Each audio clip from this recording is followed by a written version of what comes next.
திராவிட இயக்க தலைவர்களை பேரறிஞர் அண்ணா போன்றவர்களை எல்லாம் மேடை ஏற்றி பல தலைவர்களை அழகு பார்த்த இயக்கம் இந்திய யூனியன் முஸ்லீம் லீக். அதனால இஸ்லாமியர்களுக்கும் திராவிட இயக்கத்துக்குமான பந்தம் என்பது ஏறத்தாழ கொள்கை ரீதியானதுன்னு கூட அதை சொல்லலாம். வெறும் அதிகாரத்திற்கான மடைமாற்றமாக மட்டுமே அதை பார்க்க முடியாது. ஏன்னா அதிகார மையம் எங்கே இருக்கிறதோ அதை நோக்கி செல்வதற்கான ஒரு வாய்ப்பு அவர்களுக்கு தனிப்பெரும்பான்மை கிடைக்காத வழியாக நிகழ்ந்து விட்டது. அதுதானே தவிர கேரளாவில் அர்த்தம் கொடுத்தாங்க, அங்கே கொடுத்தாங்க, அதெல்லாம் இல்லை. எம்ஜிஆர் என்கிற பிம்ப அரசியல், விஜய் என்கிற பிம்ப அரசியல், அதிமுக வேற தாவேகா வேறன்னு எப்படி சொல்ல முடியும்? ரெண்டு பிம்ப அரசியல் கரெக்டா தானே பேசுறாங்க. ஊழல் பேர்வழி கரப்டட் பார்ட்டிஸ் சொன்ன அந்த கட்சியில இருந்து புடிங்கிட்டு வந்த கரையான்களாவே இருக்கட்டும், தீந்துருச்சுல அங்கே தீந்து போன கட்சியில இருந்து கொண்டு வந்த கரையான்களை நாளைக்கு உங்க வீட்டுல நீங்க உங்க தலையில நீங்க வெட்டீங்கன்னா என்ன ஆகும்? தாவேகா நிச்சயமா ஒரு ஊழல் கட்சியாக தான் மாறும். கொந்தளிக்கிறவங்க, கோவப்படுறவங்க, திமுகவின் ஆதரவாளர்கள், திராவிட இயக்க உணர்வாளர்கள், நம்மளும் திராவிட இயக்க உணர்வாளர்கள் தான், அப்படி பல பேர் விமர்சிக்கிறவங்க என்றைக்காவது இஸ்லாமியர்களுக்கு, இந்த முஸ்லீம் லீக்குக்கு, இந்த விசிகால வன்னியரசுக்கு மாதிரி ஒரு அமைச்சரவையிலே பொறுப்பு, இந்த அதிகாரத்திலே பங்கு என்பதை குறித்து எப்பயாவது பேசியிருக்கிறாங்களா? கருணாநிதி வீட்டு பெண்கள் வெள்ளைச்சேலை கட்டி கொள்ளுகிற காலம் விரைவில் வரும்னு சட்டப்பேரவையிலே பேசினார். ஜெயலலிதா அதை ரசித்து அவருக்கு அமைச்சர் பதவி கொடுத்தாங்க. அவர் கடைசியில் எங்கே இருக்காருன்னா திமுக இருக்கார்.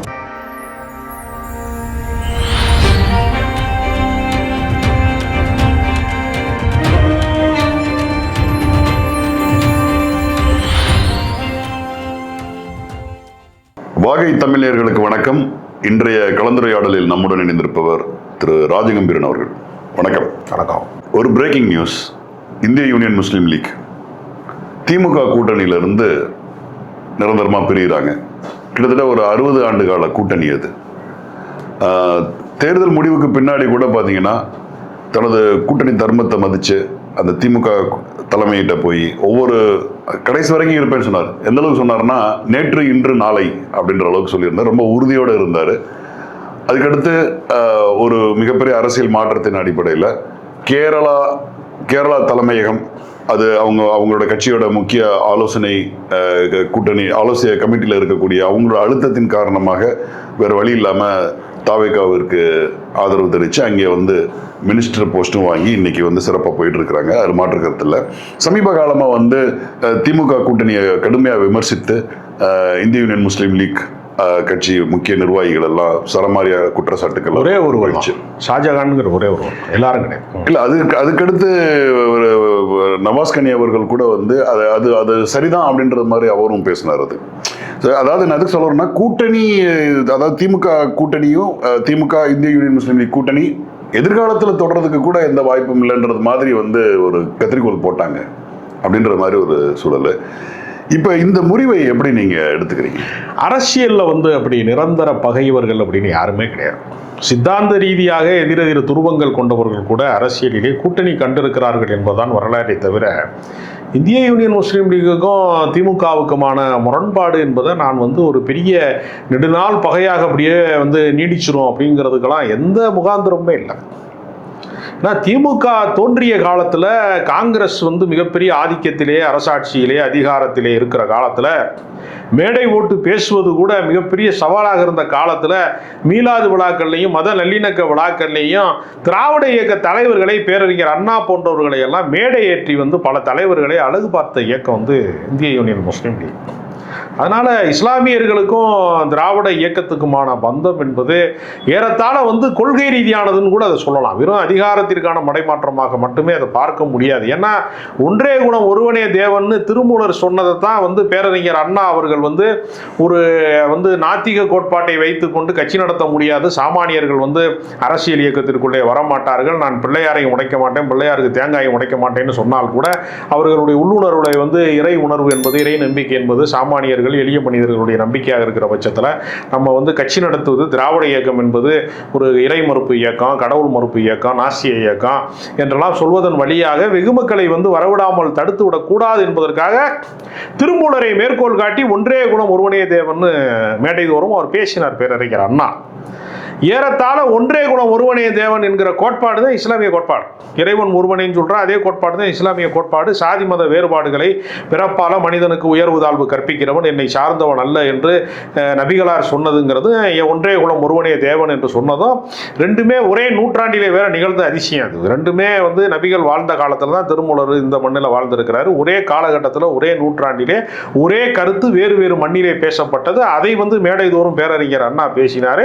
அதனால ஒரு 60 ஆண்டு கால பந்தம் என்று அவர்கள் சொல்லுவது, ஏறத்தாழ திமுகவுக்கு ஒரு 75 வருட வாழ்க்கை இருக்கிறது என்று சொன்னால், ஒரு பவள விழா கட்சி என்று சொன்னால், இவர்கள் 60 வருடங்கள் சொல்றாங்க. அப்ப இடையில முரண்பாடு என்பது 2 முறை நிகழ்ந்திருக்கிறது. ஒரு முறை பாஜக கூட்டணியால நிகழ்ந்திருக்கிறது. இன்னொரு முறை கட்சியை உடைச்சிருக்காங்க. திமுக அப்துல் சமதுக்கும் லத்தீப்புக்குமான முரண்பாட்டை வைத்து திமுக ஆதரவு நிலைப்பாட்டை அப்துல் லத்தீப் எடுக்க, அதற்கான ஒரு பின்னணியில திமுக இருந்தது என்கிற கடந்த கால குற்றச்சாட்டெல்லாம் இருக்கிறது. கலைஞர் மீது சில விமர்சனங்கள்லாம் இருக்கிறது. அப்படிப்பட்ட முரண்பாடுகள் ஏற்பட்டிருக்கிறது. அவ்வளவுதானே தவிர பெரிய அளவுல முரண்பாடுகள் அப்படிங்கிறது இல்லை.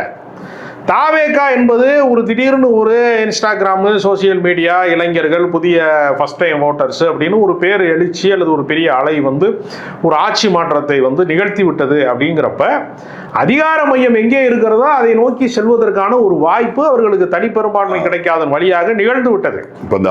அதுதானே தவிர கேரளாவில் அழுத்தம் கொடுத்தாங்க, அங்கே கொடுத்தாங்க, அதெல்லாம் இல்லை. தேசிய தலைவர் தான் அந்த காதர் மைதீன் என்கிறவரே ஒரு அகில இந்திய அளவில் முக்கியமான இஸ்லாமிய தலைவர், ஒரு கல்வியாளர், அடிப்படையில் பேராசிரியர், மிகப்பெரிய பண்பாளர். நீங்கள் நல்ல கண்ணு மாதிரி தலைவர்களை கம்யூனிஸ்ட் தலைவர்களை நீங்கள் எப்படி எளிமைக்கு உதாரணமாக சொல்ல முடியுமோ அந்த உதாரணத்தை காதர் மைதீனுக்கும் சொல்ல முடியும். ஏன்னா காதர் மைதீன் அதை பொது வாழ்க்கையை பயன்படுத்தி கொண்டு சொத்து சேர்த்தாரு அப்படின்லாம் நம்ம யாருமே சொல்ல முடியாது. சாதாரணமாக போனீங்கன்னா ஒரு பள்ளிவாசலில் தொழுதுட்டு அந்த வாசலில் அந்த அந்த திண்ணையில் படுத்து கிடக்கிறதுல ஒரு ஆளாக தான் அவர் வாழ்க்கையை நடத்திட்டு இருக்கிறாரு. வாடகை வீட்டில் தான் குடியிருக்கிறாரு, ஆட்டோவில் தான் போறாரு. அவருக்கு எந்த விதமான படோபடங்கள் ஆடம்பரங்கள் எதுவுமே கிடையாது. அதுதான் அவருடைய நற்பண்பை புரிந்து கொண்டு தான் கடந்த காலத்தில் திமுக அரசு கூட தகைசால் தமிழர் விருதை எப்படி சங்கரையாவுக்கு கொடுத்தாங்களோ, நல்ல கண்ணுக்கு கொடுத்தாங்களோ, அது மாதிரி இவருக்கு விருது கொடுத்தாங்க. அப்படிப்பட்ட ஒரு பண்பாளர் அவர்.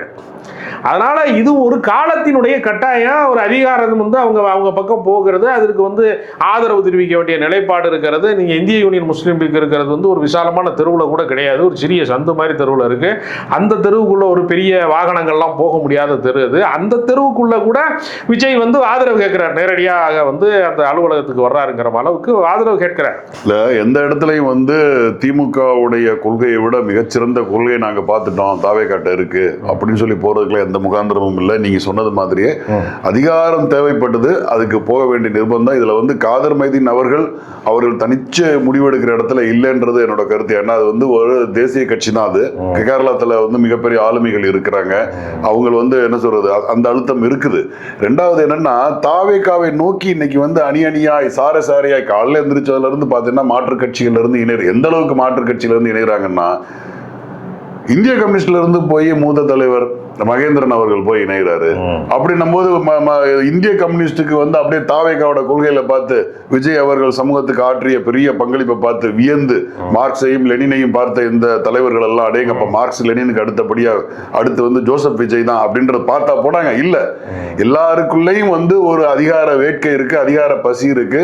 அதை பயன்படுத்துகிறது தாவேகான்னா இல்ல நான் சொல்லி முடிச்சுக்கிறேன். எப்படின்னா, கட்சி தாவல் தடை சட்டம் இவர்கள் மீது பாயும் சொல்லி அதிமுக எம்எல்ஏக்கள்லாம் திரும்ப போனாங்க. இந்த 25 எம்எல்ஏக்கள் ஒரு 2 பேரை தவிர. இப்ப என்ன பண்றாங்க, எம்எல்ஏ பதவிகளை ராஜினாமா பண்ணிவிட்டு போனா அதை மாண்புமிகு அமைச்சர் ஆதவ அர்ஜுனா அவர்கள் மிகப்பெரிய சாதனையை போல போற்றி புகழ்கிறார். மிக துணிச்சலான நடவடிக்கை வாங்காடின்றார். தாய் கழகம் அதிமுக வேறல்ல, தாவேகா வேறல்ல, அதிமுகவை தான் எங்களுக்கு தாய். உண்மைதானே அந்த கருத்து? உண்மைதானே அந்த கருத்துல என்ன தவறு? எம்ஜிஆர் என்கிற பிம்ப அரசியல், விஜய் என்கிற பிம்ப அரசியல், அதிமுக வேற தாவேகா வேறன்னு எப்படி சொல்ல முடியும்? 2 பிம்ப அரசியல் கரெக்டா தானே பேசுறாரு.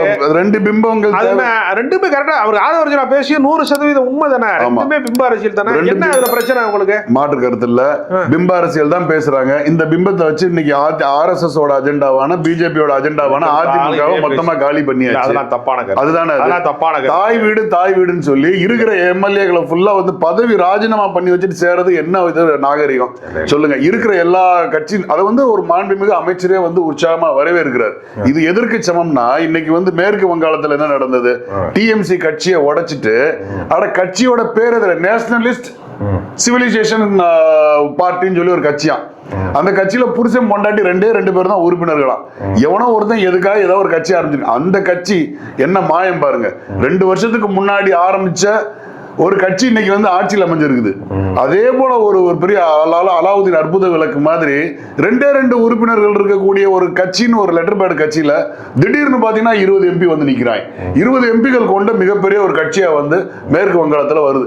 இதற்கு பின்னாடி யார் இருக்கிறா?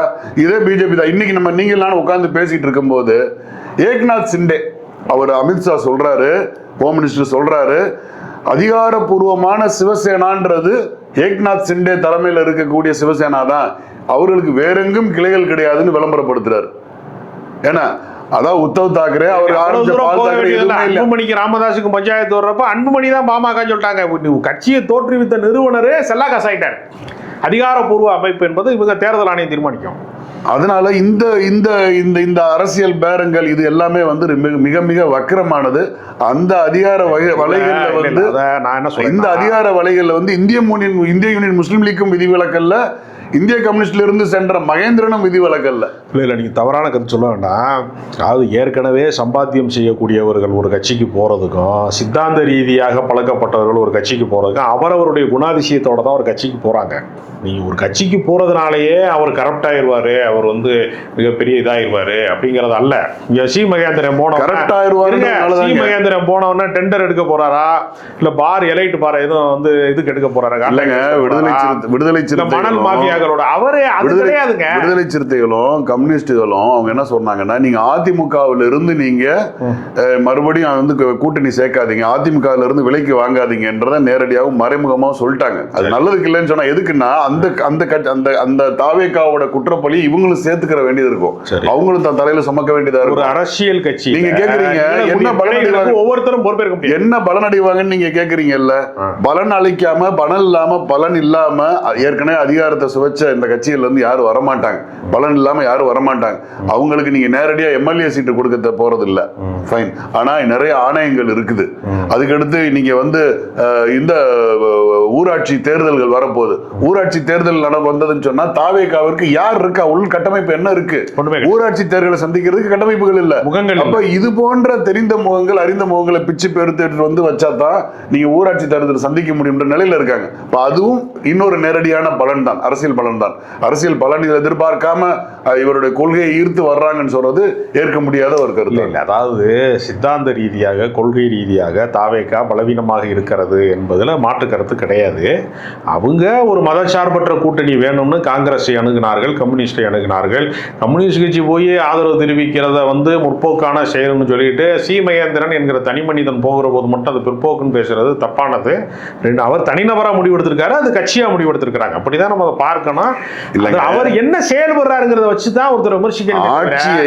அந்த கட்சிக்கு போயிட்டாலே அவர் வந்து கரப்ட் அப்பெல்லாம் பேசக்கூடாது. பெரும்பான்மை இடங்கள் வந்த தாவேகா ஆட்சி அமைக்கணும்ன்றது இந்திய கம்யூனிஸ்ட் கட்சிகளோட நிலைப்பாடு மட்டுமல்ல, ஐயுஎம்எல் நிலைப்பாடு மட்டுமல்ல, விசிகா காங்கிரஸ் நிலைப்பாடு மட்டுமல்ல.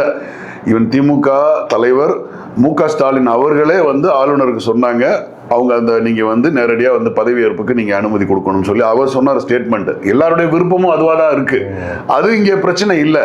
நீங்க அப்படி வந்து மதச்சார்பற்ற ஒரு கூட்டணி அமைஞ்சதுக்கு பின்னாடியும், நீங்க உங்க அறுதி பெரும்பான்மை கிடைத்ததுக்கு பின்னாடியும் எந்த அடிப்படையிலங்க நீங்க ஒரு கட்சியை வந்து நீங்க வந்து அதிமுகன்ற ஒரு கட்சியை வந்து நீங்க சிதைக்கிறீங்க?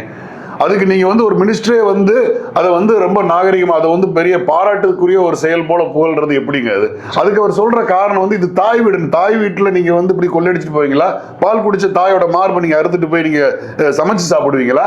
அதுக்கு இணையானது இல்லையா? அது ஒரு பாரம்பரியமா இயங்கிட்டு இருக்க கட்சியை இதான் நம்ம வன்முறையா பேச வேணாம். வன்முறை இல்லைங்க, அவர் சொன்ன வார்த்தைங்க அது. இல்ல ஒரு ஏங்க தீர்ந்து போன கட்சி யாருங்க? தீர்ந்து போன கட்சி யார்? தீர்ந்து போன கட்சி. தீர்ந்து போன கட்சின்னு சொல்லிட்டு அதுல இருந்து புடுங்கி வச்சு நீங்க ஆள் சேர்க்கறது தப்பு இல்லையா? அது நாகரிகமான செயலா? அது அதிமுகல இருந்து வந்த எம்எல்ஏக்கள்ல மாவட்ட செயலாளர்கள் எத்தனையோ பேர் திமுக இன்னைக்கு மாவட்ட செயலாளர் இருக்காங்க. திமுகவுல ரகுபதி இருக்காரு, இருக்கிறாரு, எத்தனையோ பேர் இருக்கிறாங்க. KKSSRனா எம்ஜிஆர் உடைய அடையாளம் பெற்றவர். அவர் எந்த கட்சியில இருக்காரு? திமுகவுல இருந்து பேர்த்து எடுத்துட்டு போக வேண்டியதானே? தீர்ந்து போன கட்சின்னு நீங்க நல்லா பாருங்க. தீர்ந்து போன கட்சியா, பேர் சொல்லாத இதர கட்சிகளா, பேர் சொல்ல கூட தகுதி இல்லாத ஒரு கட்சியா, எத்தனை வருஷம் 30-35 ஆண்டுகள் ஆண்ட ஒரு கட்சியை பேர் சொல்ல முடியாத அளவுக்கு கட்சியா, தீர்ந்து போன கட்சியா. தீர்ந்து போன கட்சியில இருந்து நீ ஆள் பிடிக்கிட்டு வர்றது மாத்திரம் சரியா? திமுக இருந்து பிடிக்கிட்டு போங்க, அங்கேதான் யாரும் வரமாட்டாங்கல்ல. அப்ப இது ஒரு இப்ப நீங்க எல்லாத்தையும் ஒரே தராசுல அளக்க முடியாது. இப்ப நீங்க எடப்பாடியோட கட்சிக்கு தேவையான அறுதி பெரும்பான்மை எடப்பாடியோட அண்ணன் மக போயிருக்குங்கிறாங்க இன்னைக்கு தாவேகாக்கு. அது பல பேர் சேர்றாங்க. அது நம்ம ஒன்றும் பண்ண முடியாது. சபாநாயகராக இருந்த தனபால் மகன் போய் அங்கே போய் சேர்ந்தாரு. ஜனநாயகத்துல எந்த இயக்கத்திலே யார் இருக்கு இல்ல, இந்த யாரும் தீர்மானிக்க முடியாது. கொல்லிக்கட்டை முடியாது. கொல்லிக்கட்டை எடுத்து தலையில சொருகிறது மாதிரியான முடிவு தான் தாவேகாவுக்கு நிச்சயம் வரும். ஏன்னா இதுவரைக்கும் நீங்க ஊழல் பேர் வழி கரப்டட் பார்ட்டிஸ் சொன்ன அந்த கட்சியில இருந்து புடிங்கிட்டு வந்த கரையான்களாவே இருக்கட்டும், தீந்துருச்சுல அங்கே தீந்து போன கட்சியில இருந்து கொண்டு வந்த கரையான்களை நாளைக்கு உங்க வீட்டுல நீங்க உங்க தலையில நீங்க வெட்டீங்கன்னா என்ன ஆகும்? தாவேகா நிச்சயமா ஒரு ஊழல் கட்சியாக தான் மாறுறது. அதுல சத்தியமான வார்த்தை, மாற்றமே. இது வரைக்கும் அவங்க எந்த ஊழல்லையும் ஈடுபடல. இது வரைக்கும் 1 மாதம் தான் ஆகுது. இன்னும் டைம் கொடுங்க சார். எல்லா நலத்திட்டங்களுக்கும் சட்ட ஒழுங்கை பாதுகாக்கிறதுக்கும் நேரம் கொடுங்க. இப்பதானே வந்தோம் அப்படின்றீங்கல்ல, ஊழல் செய்வதற்கும் நேரம் கொடுங்க. கத்துக்கிற வேணாமா? ரைட்டு. அதாவது அதிகாரத்துல நாங்க மட்டும் தான் ஊழல் செய்வோம் எந்த கட்சியும் சொல்ல முடியாது. ஊழல் செய்யறதுல உரிமை கோரி மக்களையே நம்ம குறைந்தபட்ச கூட்டாளிகளாக ஊழலுக்கு உடந்தையாக மக்களையே மாற்றி வைத்திருக்கக்கூடிய நிலைமை தான் ஜனநாயகத்தில் இருக்கிறது. யாரு தவறு செய்தாலும் அதை விமர்சிப்பது என்பது வேறு. ஒரு கட்சியிலிருந்து இன்னொரு கட்சிக்கு மாறுகிறவர்கள் அத்தனை பேருமே நிர்பந்தத்தினால மாறுறாங்க அப்படின்னு நம்ம சொல்ல முடியாது. இல்ல நீங்க மற்ற விஷயங்கள்ல சில பேர் பதவிக்காக வர்றாங்க, சில பேர் சில தேவைகளுக்காக வருவாங்க, சில பேர் போக்கிடம் இல்லாமலும் வருவாங்க, அரசியல் அங்கீகாரம் இல்லைன்னு வருவாங்க. பல நிலைப்பாட்டை பல சூழல்கள்ல பல பேர் எடுக்கிறாங்க. ஒரு வெகுஜன அமைப்பாக இது மாறிக்கொண்டிருக்கிறது. அதே சமயத்துல அந்த அமைப்பு என்ன செயல்பாட்டை நோக்கி நகர்கிறது என்பதை பொறுத்தா விமர்சிக்க முடியும். ஜெயகாந்தன் சொன்ன வரிதான். அதாவது நீங்க கம்யூனிஸ்ட் கட்சியில இருந்து ஒரு காங்கிரஸ் கட்சிக்கு போயிட்டாரு அப்படின்னா கடுமையான விமர்சனம் அவர் மேல வருகிற போது அவர் சொன்னாரு, எந்த கட்சிக்கு நான் தாலி கட்டி கொள்ளவில்லைன்னு சொன்னாரு. அதனால ஒரு கருத்து மாற்றம் தான் ஒரு ஜனநாயகத்தினுடைய ஒரு மிக பிரதானமான ஒரு முதன்மையான கோட்பாடை தவிர எல்லா நீங்க இதை நான் என்ன கேட்கிறேன், இவ்வளவு தூரம் கொந்தளிக்கிறவங்க, கோபப்படுறவங்க, திமுகவின் ஆதரவாளர்கள், திராவிட இயக்க உணர்வாளர்கள், நம்மளும் திராவிட இயக்க உணர்வாளர்கள் தான், அப்படி பல பேர் விமர்சிக்கிறவங்க என்றைக்காவது இஸ்லாமியர்களுக்கு, இந்த முஸ்லீம் லீக்குக்கு, இந்த விசிகால வன்னியரசுக்கு மாதிரி ஒரு அமைச்சரவையிலே பொறுப்பு, இந்த அதிகாரத்திலே பங்கு என்பதை குறித்து எப்பயாவது பேசியிருக்கிறாங்களா? ஒரு கட்சி அதை செயல்படுத்தி காட்டுகிறது. செயல்படுத்தி காட்டுகிற போது செயல்தான் நிலைக்குமே தவிர நீங்க சித்தாந்தம் பேசுவது என்பது நிலைக்காது. தாவே காட்ட சித்தாந்தம் இல்லை, ஆனால் செயல்பாட்டு ரீதியாக அவர்கள் சில விஷயங்களை செஞ்சிருக்கிறாங்க. அப்படிங்கிறப்ப அந்த கட்சிகள் ஒரு ஒரு ஒரு வேறொரு மாறுபட்ட ஒரு கோணத்திலே அவர்கள் சிந்திக்கிறார்கள், அல்லது ஒரு மாற்றத்தை ஏற்றுக்கொண்டிருக்கிறார்கள். இது மக்கள் தீர்ப்பு. விஜய் என்கிற தனி மனிதரையோ, குஷி ஆனந்த் என்கிற தனி மனிதரையோ, ஆதவர் ஜனங்க தனி மனிதர் சம்பந்தப்பட்ட பிரச்சனை இல்லை. ஒரு கட்சியை உடைச்சு தீர்ப்பை நீங்க ஒரு கட்சியை உடைச்சு சுக்குநீரா உடைச்சு அதுக்கு நீங்க அந்த பேர் கூட சொல்லக்கூடாதுன்ற அளவுக்கு ஒரு ரொம்ப ஒரு தள்ளி வச்சு அந்த கட்சியை உடைச்சு அது வருடமாக பாஜகவால உடைக்கப்பட்ட கட்சிங்க. அது அந்த முட்டைகள்ல இருந்து கோழி உடைச்சிட்டு வர்றது மாதிரி வர்றாங்க. இவங்க உடைச்சாங்கிறத விட அது ஏற்கனவே உடைந்த கட்சி தான். அது இவங்க தான் உடைச்சாங்கன்னா முதல் முறை அந்த இரும்பு கோட்டை திறந்தாங்கன்னு தான் சொல்ல முடியாது. ஏற்கனவே பலவீனப்பட்டு ஆட்சி அதிகாரத்தை இழந்து எதிர்கட்சி வரிசையிலிருந்தும் கீழே இறங்கி அது சிதறுண்டு பல அணிகளாக மாறி, சசிகலா ஒரு பக்கம் தனியாக பேசிக்கிட்டு இருந்தாங்க, இந்த பக்கம் OPS செங்கோட்டையெல்லாம் கத்தி பார்த்து வேற கட்சிக்கு போயிட்டாங்க. இல்லை, அது ஏற்கனவே சிதறடிக்கப்பட்ட ஒரு இயக்கமாக இருக்கிறது. அந்த கட்சியை அவங்களால காப்பாற்ற முடியலைன்னா சர்வேவல் ஃபிட்டஸ்ட் மாதிரி அவங்க தங்களுக்கான இடத்தை நோக்கி நகர்கிறார்கள். இதை நம்ம அரசியல்ல நீ அங்கே போகாத. அவர் ஏடிஎம்கேல நேற்று வரைக்கும் இருந்தாரு. அவர் நீங்க நான் இன்னொன்று உங்களுக்கு எல்லாம் தெரியுமான்னு தெரியல, அந்த தென்னவன்னு ஒரு அமைச்சர் ஏடிஎம்கேல இருந்தார், இப்போ திமுக இருக்காரு. அவர் என்ன பேசினா தெரியுமா? அவரு கருணாநிதி வீட்டு பெண்கள் வெள்ளைச்சேலை கட்டி கொள்ளுகிற காலம் விரைவில் வரும்னு சட்டப்பேரவையிலே பேசினார். ஜெயலலிதா அதை ரசித்து அவருக்கு அமைச்சர் பதவி கொடுத்தாங்க. அவர் கடைசியில் எங்கே இருக்காருன்னா திமுக இருக்காரு. இதெல்லாம் இந்த வினோதங்கள்லாம் அந்த நாட்டில் நடந்திருக்கு. இது என்னமோ புதுசாக ஏதோ அதிசயங்கள்லாம் நடக்கிறது மாதிரி அப்படி கிடையாது. இதை விட மோசமான விஷயங்கள்லாம் நடந்திருக்கிறது. இல்ல இல்ல இல்ல நீங்க நார்மலைஸ் பண்றதுக்காக சொல்லல. நான் வந்து நார்மலைஸ் பண்ணல. திமுக அதாவது திமுகவுல இருந்து முறையாக இதெல்லாம் நடக்குதுங்கிற மாதிரி அதிர்ச்சி அடைகிறதுக்கு ஒண்ணு. அதிர்ச்சி அடைஞ்சுதான் ஆகணும். ஏன்னா திமுகவுல இருந்து அதிமுகவுக்கு போறது, அதிமுகவுல இருந்து திமுகவுக்கு வர்றது அது இங்க பிரச்சனை இல்ல. முதன்முறையாக தான் நடந்திருக்கு. இன்னைக்கு வந்து 4 எம்எல்ஏக்கள் வந்து பதவியை விலகிட்டு, அதாவது எம்எல்ஏ பதவியை விலகி விட்டு ரிசைன் பண்ணிட்டு கட்சிக்குள்ள போற இந்த ஒரு புத்திசாலித்தனம் இருக்கு இல்லையா, இது முதன்மையா நடந்திருக்கு. எதுக்கு முன்னாடி நடந்திருக்கா? ஏங்க விஜயதாரணி கூட தாங்க வந்து காங்கிரஸ்ல எம்எல்ஏ இருந்து ராஜினாமா பண்ணிட்டு பிஜேபிக்கு போனாங்க. என்ன முன்னுதாரணம்? அது ஒரு ஆளு, இப்ப 4 ஆளு 5 ஆளு அவ்வளவுதான். எல்லா இடத்துலயும் வேட்டைக்கு எல்லாருமே தயாரா இருக்கான். இது வந்து இது எப்படின்னா, இது போர்க்களம். வெற்றி பெறுகிறவர்களுக்கு மட்டும்தான் இங்க விலாசம், முகவரிலாம். வேற ஆளுகளுக்கு வேலை இல்லை. நீங்கள் வந்து நீங்கள் யோசிச்சு பாருங்கள். நீங்கள் சி மகேந்திரனை கட்சிக்கு மாநில செயலாளராக வர வேண்டிய வாய்ப்பை வந்து அங்கே தட்டி பறித்திருக்கிறார்கள். சில தவறுகளின் பேரால், குற்றச்சாட்டின் பேரால் அவரை ஓரம் கட்டி இருக்கிறாங்க, ஒதுக்கப்பட்டிருக்காங்க. அவர் ஒதுக்கப்பட்டால் என்ன செய்வார்? அவர் ஒதுங்கி தான் போவார். அவருக்கு நெடுங்காலம் அந்த கட்சியிலே இல்லை. அவர் நேரடியாக இந்திய கம்யூனிஸ்ட் கட்சியிலேருந்து போகலை. அவர் நீக்கப்பட்டவர் கட்சியிலேருந்து. இன்னைக்கு வந்து இந்திய கம்யூனிஸ்ட் மாநில செயலாளர் வந்து அழகா வீரபாண்டியன் வந்து அழகா ஒன்று சொல்லியிருக்கிறாரு. அவர் வந்து ஏற்கனவே வந்து குற்றச்சாட்டுக்கு ஆட்பட்டு அவர் 50 ஆண்டு கால அரசியல் பண்ணிருக்காங்க. அவருடைய பிழைகளை வச்சு நீங்க பேசுறீங்க. அவர் எவ்வளவு தியாகம் பண்ணிருக்காரு. எடுத்த நடவடிக்கை சரிதான்றத இன்று அவர் போய் தாவேக்காவில் இணைந்திருப்பது உறுதிப்படுத்துதுன்னா என்ன அர்த்தம்னா, தவறு செஞ்சு ஒருத்தர் கட்சியிலிருந்து நீக்கப்பட்டவர் போய் புகலிடம் சேர்ற இடம் தாவேக்காவா தான் இருக்கு. அவர் தோழமையில தான் கட்சி கூட்டணியில் தான் இருக்கிறாங்க. வெளியில இருந்து ஆதரவு கொடுத்து இருந்தாலும் அவர் சுட்டி காட்டுறாரு, நீ எங்களை விட்டு நீ வெளில போய் போற இடமும் வந்து குற்றவாளிகளின் கூடாரமா தான் இருக்குது தாவேக்கான்றது.